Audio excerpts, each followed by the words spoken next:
할렐루야. 자, 우리 금방 읽으신 창세기 20장 1절에서 5절 말씀을 통하여서 반복되는 죄라는 말씀의 제목으로 피차 하나님의 은혜를 누리고자 합니다. 반복적인 죄. 우리가 신앙생활을 하면서 참 절망적인 상황 중에 하나는 바로 이 반복적인 죄라고 할 수 있을 것 같습니다. 우리가 하나님을 믿지만 여전히 우리 삶 가운데 죄를 짓고 사는 것이 우리의 현실인 것 같습니다. 그럴 때마다 우리가 이 반복적인 죄 가운데 절망하며 하나님 앞에 나아갑니다. 여러분, 죄라는 것이 무엇일까요? 네, 성경에는 죄에 대해서 많은 정의가 있을 수 있지만 죄라는 것은 반복하는 것이 죄입니다. 네, 그게 죄의 특징입니다. 이 죄의 단면을 잘 보여주는 말씀이 바로 잠언 26장 11절입니다. 한번 이 말씀을 함께 읽어보도록 하겠습니다. 시작. 개가 그 토한 것을 도로 먹는 것 같이 미련한 자는 그 미련한 것을 거듭 행하느니라. 아멘. 네, 이것이 죄의 정의는 아닌데 죄의 본질적인 그 단면들, nature 이런 것들을 아주 잘 보여주는 말씀입니다. 죄라는 것은 반복하는 것입니다. 왜 반복하죠? 네, 끊을 수 없기 때문에 반복하는 것입니다. 우리가 동물에 대해서 오해들이 굉장히 많은데요. 여러분, 동물들이 깨끗한 것을 좋아하겠습니까? 지저분한 것을 좋아하겠습니까? 네. 예전에 이제 가장 이제 미스테리한 것이 돼지가 깨끗한 걸 좋아하냐? 돼지는 좀 더러운 지저분한 환경에서 살고 있기 때문에 우리가 돼지를 보면 돼지가 지저분한 것을 좋아해서 저 환경에 살 거야라고 생각하지만 알고 보면 돼지는 굉장히 깨끗한 것을 좋아하는 동물이라고 합니다. 환경이 지저분하니까 어쩔 수 없이 지저분하게 살 뿐인 것이죠. 그러나 돼지는 깔끔하고 청결한 것을 좋아하는 동물이었다고 합니다. 이제 개는 어떨까요? 여러분, 개도 마찬가지입니다. 저도 집에 개를 한 마리 키우지만 네, 개가 이제 뭐 가끔씩 토할 때도 있거든요. 근데 토하면은 자기가 토했으면서 지저분해가지고 거기는 가지 않더라고요. 네, 그래서 개도 돼지와 마찬가지로 깨끗한 것을 좋아한다라는 것입니다. 자, 근데 개가 토한 것을 다시 먹게 됩니다. 개 입장에서 토한 것을 여러분 다시 먹고 싶겠습니까? 얼마나 지저분할까요, 그렇죠? 근데 토해놓고 보니까 또 배가 고픈 거죠. 근데 둘러봤더니 먹을 것이 그 토한 것밖에 없을 때 그 더러운 것을 알면서도 피하고 싶지만 어쩔 수 없이 토했던 것을 또 먹게 되는 이 악순환, 네, 알면서도 끊지 못하고 벗어나고 싶어도 머무를 수밖에 없는 고착화되는 이 문제, 네, 반복적인 죄. 네, 그래서 죄라는 것은 반복적이다라고 할 수 있습니다. 여러분, 혹시 새로운 죄를 짓는 사람을 보신 적이 있으실까요? 있을까요? 네, 우리가 다른 사람의 경우가 어려우면 우리도 가끔씩 죄를 짓지 않습니까? 우리의 모습을 보면 여러분, 혹시 새로운 죄를 지어 보셨나요? 네, 아마도 새로운 죄를 지어 보신 적은 아무도 없으실 것입니다. 왜 그러냐면 우리가 같은 죄를 계속해서 끊지 못하고 반복하는 것이겠지요. 네, 그래서 누구라도 새로운 죄를 짓는 사람은 없습니다. 우리의 삶을 보게 되더라도 나의 반복적인 습관들, 좀 잘못된 습관들이 나의 건강을 망칠 수 있지 않습니까? 작은 습관들. 근데 그 작은 습관이 계속 반복되면 결국은 내 건강을 망칠 수 있다는 것을 알면서도 끊을 수 있을까요? 못 끊을까요? 네, 이게 못 끊는다는 거죠. 알면서도. 네, 결국은 이게 내 건강에 도움이 안 된다는 걸 알면서도 우리는 그 습관, 그것이 비록 작은 것일지라도 멈출 수 없는 우리 자신들을 쉽게 발견하게 됩니다. 네, 이것이 죄의 단상입니다. 계속해서 반복되어지고 알면서도 끊을 수 없고 멈출 수 없는 이런 죄의 단상에 있습니다. 자, 오늘 본문을 보게 되면 아브라함의 삶이 우리와 별반 다를 것이 없다는 것을 하나님께서는 강조하고 있습니다. 아브라함이 아브라함으로 바뀌기 전까지의 삶, 우리 예수님을 온전히 만나서 체험하며 예수 중심으로 살아가기 전, 변화되기 전에 아브라함의 삶은 우리나 별 차이가 없다는 거죠. 그러나 이제 믿음의 아버지, 믿음의 조상으로 너무 알려졌기 때문에 그의 삶이 굉장히 믿음이 좋은 삶만 살았을 것이다 생각하지만 성경이 보여주고 있는 아브라함의 삶은 특별할 것이 없다라는 것이죠. 자, 특별히 이제 아브라함의 문제는 무엇이냐면 같은 죄를 반복하고 있는 모습을 보여줍니다. 네, 같은 죄를 반복합니다. 믿음의 조상 아브라함조차도 같은 문제를 끊임없이 반복하고 있습니다. 자, 그것이 오늘 우리가 읽은 본문인데요. 이 본문을 통해서 우리가 말씀 가운데 오늘 주일 예배 가운데 깨달아야 되는 것은 사람은 누구나 실수한다라는 것이 아닙니다. 그럴 수도 있지. 뭐 살다 보면 넘어질 때도 있고 쓰러질 때도 있고 거짓말할 때도 있지라는 것이 주님께서 우리에게 주시는 포인트가 아니라는 사실입니다. 그것이 아니라 아브라함조차도 반복적인 죄를 끊을 수 없고 이 죄의 굴레 가운데 벗어날 수 없는 인간의 연약함 가운데서 하나님께서는 어떤 성품을 아브라함 가운데 드러내셔서 그를 변화시키는가라는 것입니다. 이것이 우리가 깨달아야 될 중요한 포인트라는 것입니다. 자, 이러한 아브라함의 연약함 가운데 하나님께서는 어떤 성품을 보여주셨을까요? 자, 창세기 20장 1장 내용을 먼저 보게 되면 아브라함은 그랄 지역에 거주를 하고 있습니다. 여러분 이 지도를 좀 보시게 되면 창세기 20장 1절 말씀은 이렇게 말씀합니다. 아브라함이 거기서 네게브 땅으로 옮겨가 가데스와 술 사이 그랄에 거류하여 라고 이렇게 얘기합니다. 그러니까 그랄이라는 지역을 어떻게 특정했습니까? 가데스와 술 사이에 있는 지역으로 특정을 했습니다. 자, 하나님께서는 아브라함에게 복이라는 것은 알고 보면 우리가 어디에 서 있느냐라는 장소의 개념이라는 것을 알려주시면서 아브라함뿐 아니라 이스라엘 백성들에게 알려주시는 복이라는 것은 내가 어디에 결국 서 있는가라는 것이다. 그러니까 우리가 신앙생활이라는 것은 결국 자리 싸움이라는 것이죠. 어떤 자리 싸움이죠? 은혜 받아야 될 곳에 내가 서 있냐 없냐라는 결단을 하고 가는 것이 신앙생활이라는 거죠. 내가 조금이라도 은혜 받지 못할 환경에 있다면 우리는 어디로 가야 될까요? 은혜 가장 받기 좋은 하나님께서 가라고 하신 머물라고 하신 그 장소에 있을 때 복을 받게 된다라고 말씀하셨죠. 그 땅이 바로 젖과 꿀이 흐르는 가나안 땅이라고 할 수 있습니다. 자, 지금 아브라함이 가족과 함께 그랄 지역에 거류하였습니다. 지금 아브라함은 지금 가나안 땅 가운데 있습니까? 지도만 봤을 때 어떻습니까? 네, 있는 것 같기도 하지만 또 안 있는 것 같기도 하죠. 맞습니다. 딱 지금 그랄 지역이라는 것이 지금 하나님께서 머물라고 하는 그 땅 정확하게 경계에 해당되는 부분에 있다는 것입니다. 예를 들면 우리가 교회를 왔는데 우리 교회에 왔으면 어디로 들어가야 될까요? 예배의 은혜의 보좌 가운데 들어가야 될 줄 믿습니다. 네, 근데 교회 문턱에만 있는 거예요. 네. 교회 문턱만 밟고 있는 것이지. 그래서 이 예배 가운데 하나님 말씀 가운데 하나님 말씀이 나를 만져주는 데까지 가야 하나님의 임재 가운데 내가 나아가는 것입니다. 그러면 내가 가나안 땅에 있는 것이에요. 그래서 내가 교회는 왔지만 설령 예배는 나왔지만 예배 속으로 들어가지 못합니다. 여전히 우리는 어디에 있습니까? 그랄 지역에 있다는 거예요. 네, 가데스와 술 사이. 그러니까 은혜 받을 수 없지요. 왜요? 은혜 받을 수 있는 자리에 있지 않기 때문입니다. 은혜 받는다는 것은 결국 자리 싸움입니다. 내가 은혜 받을 자리, 그 자리를 포기해서는 안 되고 하나님 앞에 나와야 은혜의 자리로 우리는 들어가게 되는 것입니다. 자, 그곳에 도착했을 때, 그러니까 아브라함 입장에서는 그랄에 있기 때문에 얼마든지 세상적으로 나갈 수도 있고, 그죠? 반반인 거예요. 50-50 chance, 그죠? 내가 그랄에 있으면 얼마든지 세상적으로 나갈 수도 있고 또 예배 가운데 나갈 수도 있는 거예요. 두 가지 가능성이 동시에 열려 있습니다. 그러니까 아브라함의 삶이 지금 하나님 말씀에 완전히 붙들려 있지 않은 거예요. 가나안 땅에 완전히 안착이 안 됐다라는 얘기입니다. 이런 상태 가운데 있습니다. 자, 그래서 그랄 가운데 아브라함이 도착했을 때, 자, 아브라함은 창세기 12장에서 했던 똑같은 실수를 반복합니다. 그러니까 완벽하게 똑같은 실수입니다. 여러분 창세기 12장에 어떤 일이 있었죠?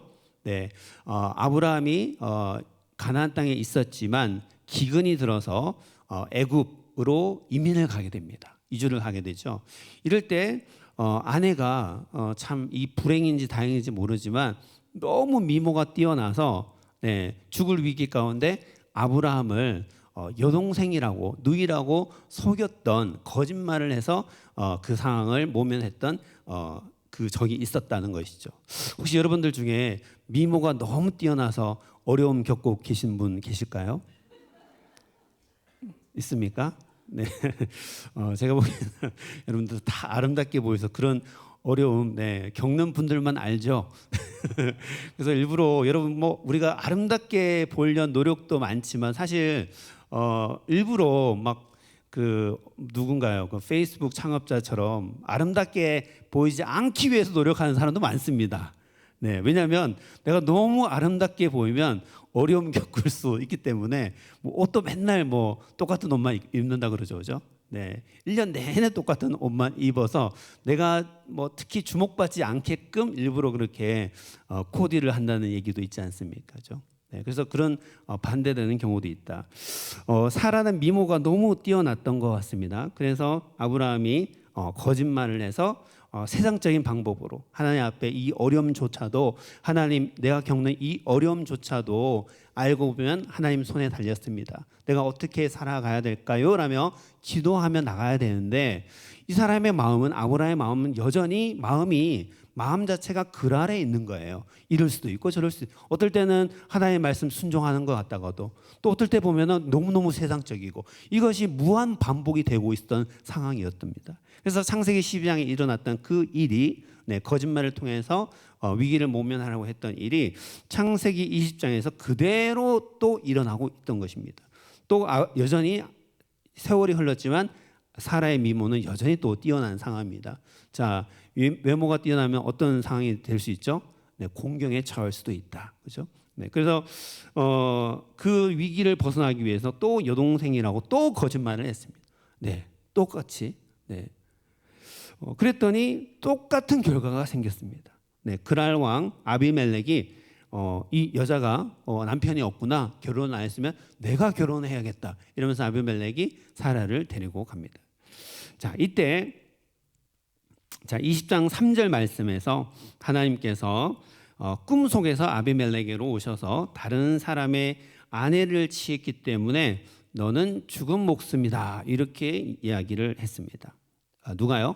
하나님께서 아비멜렉에게. 자, 아브라함의 믿음 없음이 자 지금 거짓말은 누가 했습니까? 아브라함이 했는데 지금 죽을 사람 누구죠? 아비멜렉이 지금 엉뚱하게 지금 죽을 상황에 생긴 거예요. 자, 우리가 무심코 던진 돌에 누가 죽습니까? 돌은 내가 던졌는데 죽는 거는 개구리가 지금 죽을 위기에 처해 있는 거죠. 그죠? 실수는 내가 했는데 지금 어려움 당하기는 아비멜렉이 지금 뭐 느닷없이 죽을 위기에 처해서 얼마나 아비멜렉 입장에서는 충격을 받았겠습니까? 내가 도대체 뭘 잘못했냐는 거죠. 알고 보면 아브라함이 실수했고 거짓말해서 내가 이렇게 되었다라는 것입니다. 자, 우리가 알아야 될 것은 하나님께서 이 말씀을 통해 우리에게 보여주신 것은 나의 죄가 절대로 나의 죄로만 끝납니까? 안 끝납니까? 끝나지 않는다는 사실을 하나님은 보여주시는. 죄는 내가 지었지만 이 악영향이 다른 사람에게도 충분히 미칠 수 있다는 것이죠. 자, 나의 죄는 내 주변에 정말 많은 사람들에게 영향을 끼치게 됩니다. 제가 미국에 처음 왔을 때 조금 그 미국 생활의 어떤 시작함에 있어서 어떤 쿠션이 좀 있으면 좋은데 뭐 예를 들면 뭐 어학연수를 한다든지 이런 그런 것들이 있으면 바로 그냥 대학원 수업을 갔거든요. 그래서 너무 어려운 거예요. 주변을 보니까 다른 사람들은 미국에 와도 친척도 있고 가족도 있고 뭐 가족이 없다고 할지라도 최소 정보는 있는데 저 혼자 그냥 시골에서 금방 온 거예요. 아무 영문도 모르고 아무 아는 사람도 없고 눈치를 보니까 나 빼고 다 뭔가를 아는 눈치더라고요. 그래서 이건 뭔가 공부도 너무 힘들고 사실은 어떤 하루는 너무 다 포기하고 싶었습니다. 너무 외롭고 힘들고 뭐 책도 잘 이해도 안 되고 도대체 이게 뭐지? 내가 그러다가 이제 하나님께서 묘하게 어떤 그때 그 심리학을 공부하고 있었는데 심리학 책을 그날 보게 된 거예요. 그 심리학 책에 뭐라고 적혀 있었냐면 그 책의 내용이 정말 저의 뒤통수를 망치로 때린 듯한 충격을 받았습니다. 하나님께서 인도해 주신 거죠. 저보고 깨달으라. 어떻게 책에 뭐라고 되어 있으면 네가 포기하면 너의 자녀도 포기하게 될 거야 이렇게 써 있는 거예요. 너무 충격을 받아. 뭐 내가 지금 포기하는 것이 난 지금 결혼도 안 했는데 미래의 자녀들이 이걸 포기하게 된다고 너무 충격을 받은 거예요. 예. 그리고 그 책에 뭐라 되냐면 그것은 과학적인 통계야 이렇게 돼 있던 거예요. 분석을 해봤는 이게 이제 뭐 심리학이라는 것은 일종의 데이터 싸움이거든요. 어떤 데이터를 정립해서 결과를 도출하는 거예요. 약간 과학과 같은 거죠. 그러니까 많은 사람들이 포기했던 많은 그 집단을 케이스 스타디를 해봤더니 이 부모들이 포기했던 사람들은 자녀들도 그 모습을 보고 아유 난 어차피 안 되구나. 예. 어차피 나도 해봐도 안 된다면서 쉽게 포기를 했다는 거예요. 그게 과학적인 통계로 잡혔다는 것입니다. 그게 듣고 내가 너무 충격을 받아서 야 절대 포기해서는 안 되겠구나. 내가 포기하면 내 자녀도 포기할 수 있겠네라는 생각이 드는 거예요. 그래서 제가 결단해서 정말 독한 마음으로 살아남아야겠다 이런 생각이 들기도 했습니다. 세월이 지나 보니까 우리가 맞습니다. 우리가 살기 어려운 것 중에 하나가 정말 우리의 믿음의 선배들이 든든히 서 있지 못해서 후배들이 힘든 것이 많거든요. 그래서 믿음의 선배들이 내가 지금 걸어가고 있는 이 길, 믿음의 선배들이 내가 지금 힘들어하고 있는 이 힘겨움을 뚫고 다 이겨내고 든든히 믿음의 선배들이 서 있을 때 후배들이 어떻습니까? 힘들어도 굉장히 살기가 쉬운 거예요. 왜냐하면 그 선배들을 봤을 때 그래 저 선배들도 어려움을 뚫고 이 세상 가운데 말씀 중심으로 흔들리지 않고 저렇게 성공했는데 승리했는데 나도 할 수 있어. 선배가 포기하지 않으니까 나도 포기하지 않을 수 있는 기회를 제공해 주게 되는 거죠. 인생이 살기 쉬워지는 거죠. 든든한 믿음의 선배들이 있기 때문에 여러분들께서 든든한 믿음의 선배들이 되시기를 주님 안에 축복합니다. 네, 아멘 소리가 좀 약하신 것 같은데 여러분 믿음의 든든한 선배가 되시기를 주님의 축복합니다. 네, 우리 선배들이 잘하면 후배들이 너무나 살기가 쉬운 거죠. 자 이렇게 반복적인 죄를 짓고 사는 아브라함에게 하나님께서는 어떻게 개입을 하시는가라는 것을 봐야 됩니다. 자 다시 한번 죄라는 것이 무엇입니까? 반복하는 것입니다. 알면서도 끊지 못하고 빠져나올 수 없는 반복적인 죄의 사슬 가운데 있는 것이 바로 죄입니다. 자, 아브라함도 마찬가지였습니다. 자, 그런데 이렇게 죄를 반복하고 끊임없이 거짓말하고 또 말씀 중심으로 하는가 하다가 또 어려울 때마다 또 낙심하고 이러한 아브라함의 삶 가운데 하나님께서는 어떻게 개입을 하고 있을까요? 자, 하나님은 아비멜렉에게 진리를 선포하십니다. 자, 진리를 아까 창세기 20장 3절 말씀에 하나님께서 아비멜렉에게 사라는 남편이 있는 여자야. 네가 사라를 취하게 된다면 어떻게 될 것이다? 너는 죽게 될 것이다 라면서 진리를 선포합니다. 자, 진리가 사람을 변화시키는 줄 믿습니다. 할렐루야 아멘. 진리가 너무나 중요합니다. 그러니까 진리가 무엇인가 하면 하나의 말씀이지만 성경적인 것을 우리가 들어야 된다는 것입니다.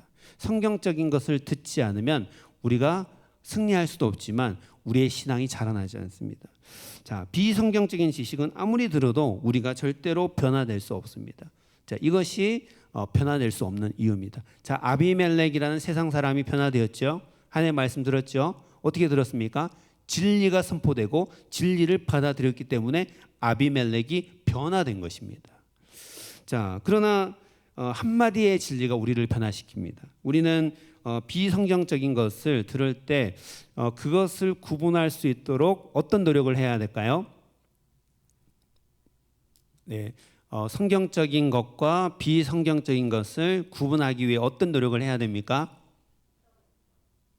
어떤 노력을 해야 되죠? 네, 죽을 노력을 해야 되는 줄 믿습니다. 할렐루야, 아멘. 네. 우리가 하나님을 온 마음과 온 뜻을 다해서 섬기는 것이거든요. 그렇죠? 네, 진리가 우리를 살게도 하고 죽게도 하는 문제이기 때문에 비성경적인 부분을 그냥 은근슬쩍 잘 모른다든지 회피한다든지 그렇게 하면 안 되고 오로지 진리만 내 곁에 있을 수 있도록 우리가 죽을 힘을 다해서 노력을 해야 되는 줄 믿습니다. 할렐루야. 이 노력이 여러분 얼마나 중요한지 아십니까? 우리의 신앙이 성장하고 안 하고를 가르는 핵심 요소입니다. 우리는 이렇게 생각하기 쉽죠. 그래도 평소에 진리를 많이 듣는데 비성경적인 것 한두 개 정도 괜찮지 않을까요? 라고 생각하는데 여러분 괜찮을까요? 네, 절대로 괜찮지 않다. 내가 아무리 진리를 많이 노출되고 100가지 진리를 알고 있어도 한 가지의 비진리, 잘못된 비성경적인 것 때문에 우리에게 굉장히 우리 신앙 가운데 악영향을 줄 수 있다는 거예요. 그죠? 네. 그래서 우리가 항상 한 가지라도 비성경적인 것, 비진리를 구분할 수 있고 그것이 내게 영향을 주지 않도록 노력해야 될까요? 안 해야 될까요? 모든 죽을 노력을 다 해야 돼요. 제가 캘리포니아에서 살 때 어떤 부모들을 많이 보게 됐냐면요. 크리스찬 부모들 중에 뭐 믿음이 대단한 부모들도 아닌데 자녀들을 학교에 보내잖아요. 그럼 이 크리스찬 부모들은 어떤 생각을 갖고 있냐면 자녀가 학교에서 얼마나 학교에서 진리를 많이 가르칩니까? 그런데 학교에서 비성경적인 것 한 개를 가르치기 때문에 우리 아이가 그 비성경적인 한 개의 비성경적인 부분 때문에 큰 영향을 받는다는 거예요. 그 인생에 자녀들이. 그렇기 때문에 그 한 가지 비성경적인 것을 가르치는 학교를 용납할 수 없다라고 결단하는 부모들을 저는 너무나 많이 만났습니다. 네, 젊은 부모들이 한 가지 비성경적인 것을 용납할 수 없다. 우리는 그 한 가지 비성경적인 것에 대해서 저항해야 된다. 라고 이야기를 했습니다. 그 부모들은 아는 거죠. 100가지의 진리가 물론 우리에게 중요하지만 한 가지의 비성경적인 진리가 우리 인생을 망칠 수도 있다는 것을 알고 있는 것이죠. 자, 하나님의 성품은 우리를 포기하지 않으십니다. 아브라함이 자주 넘어졌지만 포기하지 않은 것처럼 우리의 인생에 개입하셔서 진리를 선포하시면서 구해 주십니다. 지금 이것이 하나님께서 아브라함에게 행하고 있는 것이죠. 이것을 우리는 무엇이라고 부른가 하면은 하나님의 신실하심이라고 부르는 줄 믿습니다. 우리 한번 따라해 보실까요? 하나님의 신실하심. 하나님의 신실하심, faithfulness라는 것이 무엇인가 하면요. 우리는 하나님 앞에 신실하지 못하다는 거죠. 반복적인 죄를 가질 수 있고 매번 하나님을 실망시킬 수 있고, 그죠? 그런데 하나님께서 그런 아브라함을 끝까지 포기하지 않으시고, 그죠? 진리를 선포해 주어서 그들을 회복시킨다라는 뜻입니다. 그것이 하나님의 신실하심이라는 뜻입니다. 우리는 하나님을 실망시키지만 하나님은 우리를 실망시키지 않으신다라는 것이죠. 자, 이러한 하나님의 신실하심은 이제 창세기 21장으로 이어지게 됩니다. 아브라함의 반복적인 죄 이후에 하나님은 약속을 지키셨습니다. 우리 창세기 21장 1절 한번 함께 읽어보도록 하겠습니다. 시작.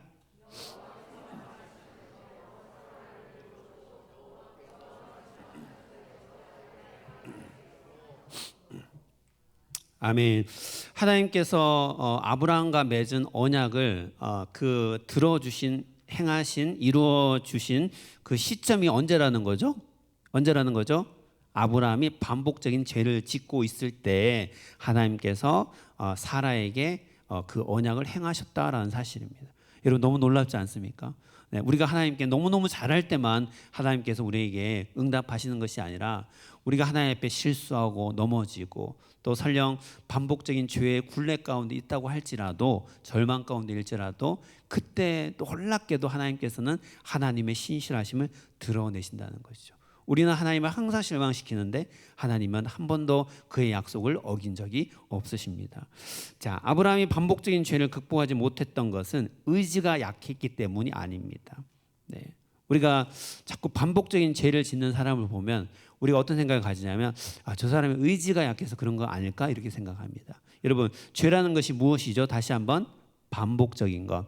네, 반복적인 것이 죄입니다. 같은 죄 짓는 사람 아무도 없고 새로운 죄 짓는 사람 아무도 없습니다. 늘 죄는 반복이 됩니다. 네, 그래서 성경에 보면은 불순종이라는 말이 그렇게 많은 이유가 옛날에도 불순종했지만 그 계속해서 불순종을 하게 됐다라는 거죠. 죄는 반복된다는 것입니다. 자, 죄가 반복되기 때문에 이 죄라는 것은 거의 대부분 중독의 문제와 연결이 됩니다. 여러분 중독이 뭔가요? addiction 뭐죠?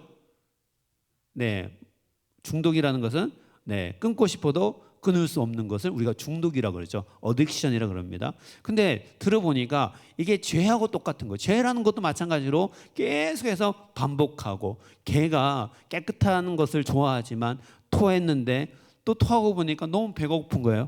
더러운 걸 알면서도 또 토한 걸 먹습니다. 그 토한 걸 먹어보니까 속이 어떨까요?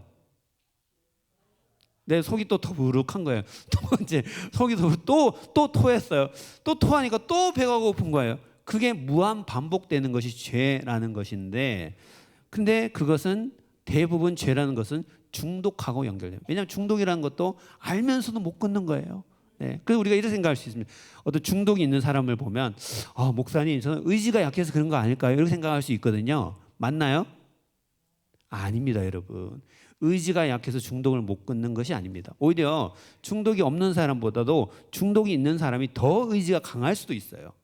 그 사람은 그 끊을 수 없는 그 중독을 어떤 식으로든지 벗어나려고 몸부림을 치다가도 안 되는 것이거든요. 일반인들보다 오히려 훈련이 더 된 거죠. 그럼에도 불구하고 사실 의지가 약한 것은 아닌데 그 중독을 벗어날 수 없습니다. 자, 왜 그런 것일까요? 인간의 의지로 그 중독에서 빠져나올지라도 의지는 있습니다. 뭐 끊었어요. 끊더라도 또 어떤 상태가 될까요? 또 시간이 지나다 보면 그 중독을 결별하는 것이 아니라 또 있다 보면 또 그 자리에 또 돌아가게 되는 거예요. 자, 신앙생활은 무엇이죠?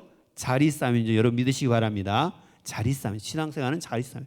중독을 끊었어요. 의지로 끊었어요. 하나님의 의지로, 하나님의 능력으로 끊은 것이 아니라 내 의지로 끊었어요. 내가 정말, 자, 중독을 끊은 사람 우리가 보통 뭐라 그러죠?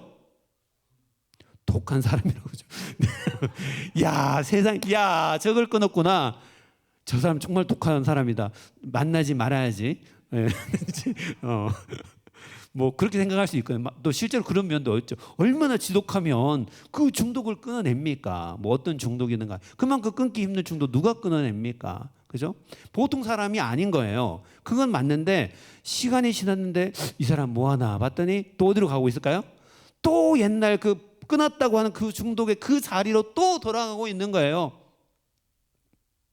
여러분 뭐가 문제입니까? 의지가 약해서 문제일까요? 아니에요. 자리 싸움에서 밀렸기 때문입니다. 내가 그 비었던 그 중독의 자리를 무엇인가로 채우지 않으면 내가 또 중독으로 돌아가는 거예요. 또 죄를 반복하는 것입니다. 그 빈자리를 어떤 식으로 메꾸냐가 중요한 것입니다. 축복도 복도 자리에 대한 문제이고, 은혜 받는 것도 자리에 대한 문제이고, 신앙생활 자체가 자리 싸움이라는 거예요. 자, 그 빈자리를 의지로 채우면 반드시 또 내가 중독으로 돌아가게 되는데, 우리는 이 말씀 가운데 무엇을 깨닫느냐? 우리가 중독을 끊고 죄를 끊는 이유는, 끊을 수 있는 이유는 무엇입니까? 그 빈자리를 하나님의 신실함으로 채워야 모든 중독을 끊어내는 줄 여러분 믿으시기 바랍니다. 그 빈자리는 무조건 뭐를 채워야 되는 거예요. 무엇으로 채우냐? 하나님의 신실함으로 채워야 된다. 자, 그래서 지금 아브라함의 죄가 계속 반복되고 있을 때 하나님께서 판단하신 이 아브라함이라는 사람이 뭐 성격이 나쁜 사람도 아니고 의지가 약한 사람도 아니고 노력 안 하는 사람도 아닌데 하나님의 신실하심이 없기 때문에 아브라함이 변화되지 못하고 있다. 왜 똑같은 문제가 작년에도 반복되고 올해도 반복되냐? 왜 매번 똑같은 패턴이냐? 의지의 문제는 아니다. 무엇의 문제입니까? 자리 싸움인데 그 자리에 하나님의 신실하심이 들어가야 된다라고 이렇게 하나님께서 생각하신 거죠. 하나님의 신실하심이 무엇입니까? 언약을 이루는 겁니다. 우리는 맨날 하나님을 실망시킵니다. 그런데 그런 가운데 하나님께서 나의 간절한 소원이 이루어지게 되는 것입니다. 내가 하나님을 가장 크게 실망했을 때 하나님은 나를 크게 축복하셨습니다. 이제 우리가 하나님 앞에 무릎 꿇고 나갑니다. 하나님, 제가 돌아보니 너무 내 힘으로만 살았습니다. 내가 할 수 있다고 생각했습니다. 그런데 돌아보니 한 개도 내가 스스로 끊을 수 있는 것이 없었습니다. 알고 봤더니 하나님의 힘이 아니면 내가 끊을 수 없습니다. 그러나 하나님의 능력이면 나는 할 수 있습니다. 라는 고백이 아브라함 가운데 있었던 것입니다. 자, 우리는 여러분 주변 사람들이 우리를 여러 번 실망시키면 우리는 어떻게 합니까? 네, 마음을 그냥 닫아버리죠, 그죠? 아, 저 사람 또 저러는구나, 그죠? 네, 그렇게 쉽게 판단할 수 있는데 몇 번 참다가 계속 반복하면 우리는 문을 닫아버립니다. 그러나 하나님께서는 우리의 실수와 죄로 인하여서 우리를 포기하시는 것이 아니다라는 사실입니다. 요한복음 3장 17절 말씀. 하나님이 그 아들을 세상에 보내신 것은 세상을 심판하려 하심이 아니요 그로 말미암아 세상이 구원을 받게 하려 하심이라. 아멘. 진정한 목적이 여기에 있죠. 네. 이제 6절에서 사라의 말을 주목해 보겠습니다. 이제 이 말이 굉장히 중요해요. 6절 말씀 한번 읽어보도록 하겠습니다. 시작. 하나님이 나를 웃게 하시니 듣는 자가 다 나와 함께 웃으리로다. 아멘. 여러분들 마지막으로 웃은 적이 언제셨습니까? 지금 웃고 있는 그러면 지금 웃는 거 빼고 좀 예, 언제 마지막으로 웃으셨죠? 예, 교회 오다가도 웃으셨고 예, 어제 웃은 적은 웃은 분은 안 계실까요? 네. 근데 참 이상합니다. 이 뭐 언제 웃은 적이 있었냐? 질문 자체가 좀 이상할 수도 있죠, 그죠? 언제 웃은 적이 있었냐? 그러면 여러분들 언제 마지막으로 기뻐하셨습니까?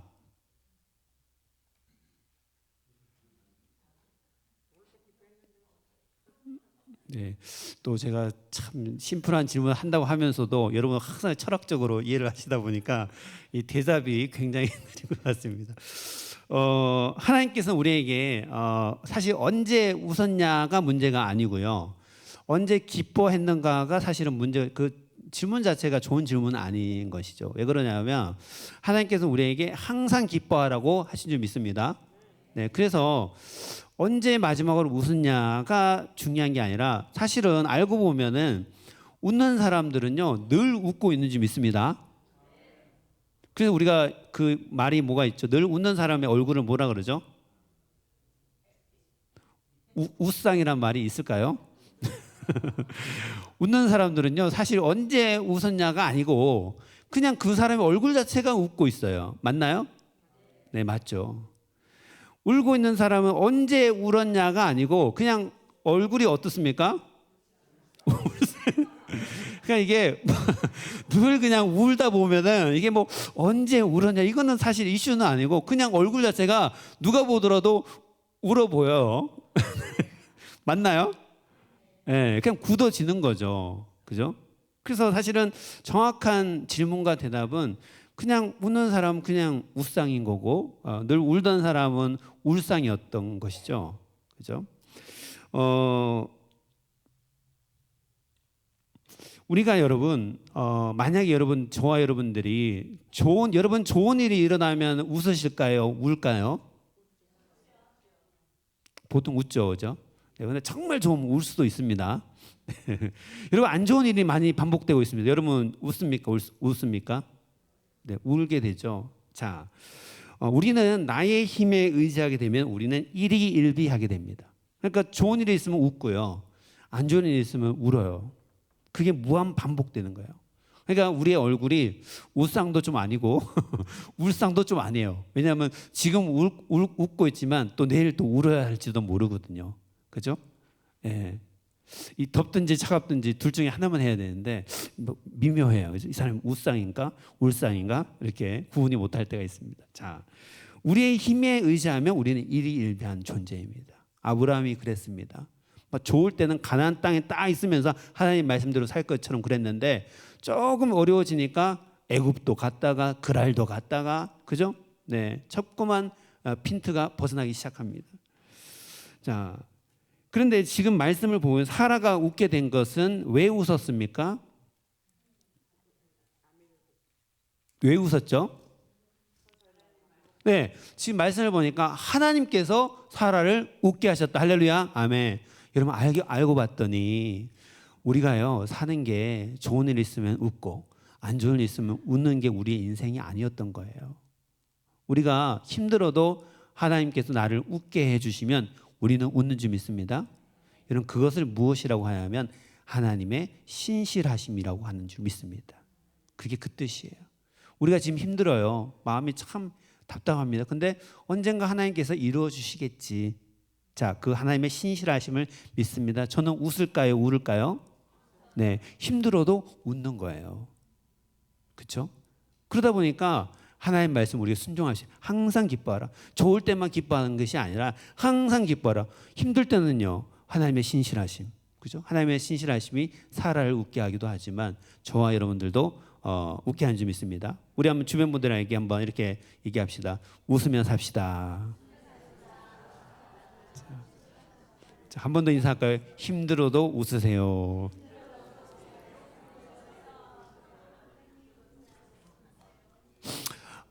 여러분 웃는 얼굴이 매우 중요합니다. 웃는 얼굴. 네, 웃는 얼굴이 얼마나 중요한지 몰라요.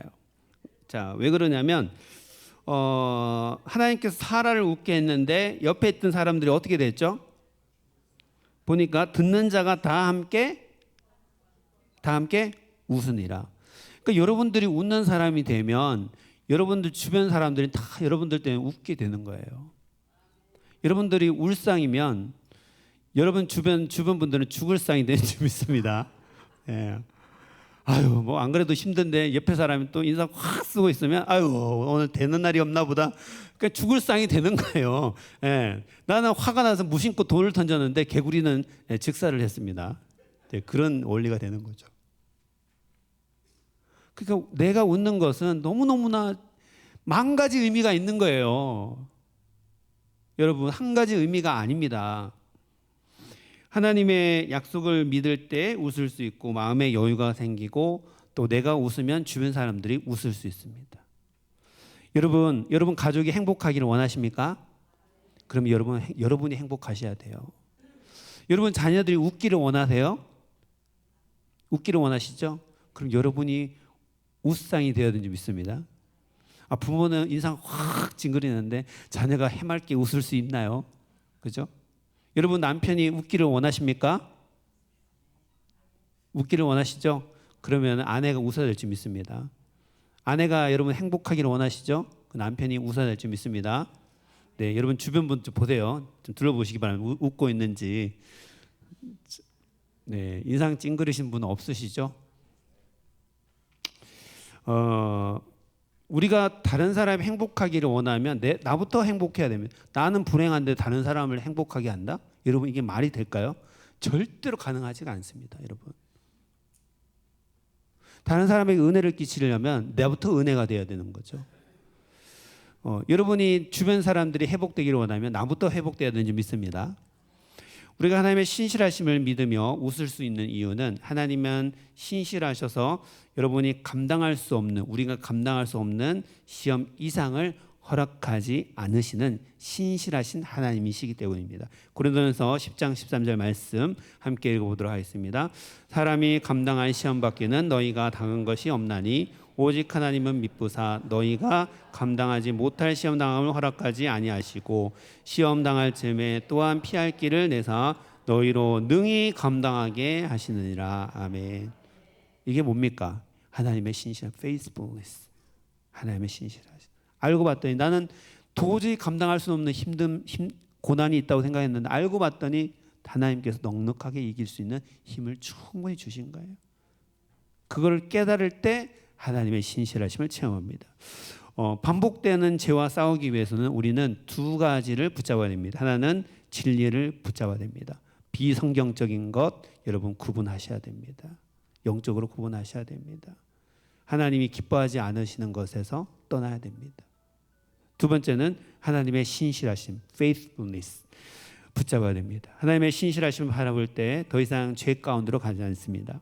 더 이상 죄악된 욕망을 섬기지 않습니다. 우리의 삶이 변화됩니다. 하나님의 신실하심을 붙잡게 되면 여러분의 얼굴이 밝게 되어서 웃는 얼굴이 되실 줄 믿습니다. 네, 은혜 받고 있는데 찡그린 사람은 없어요, 여러분. 네, 그렇죠? 네. 그러니까 나는 힘들어도 웃을 수밖에 없죠. 힘들어도 웃을 수 있습니다. 왜냐하면 하나님은 신실하시기 때문입니다. 항상 반복되는 문제로 항상 똑같이 넘어지는 인생이 아니라 항상 웃을 수 있는 우리 사랑하는 모든 성도님 되시기를 주님의 축복합니다. 우리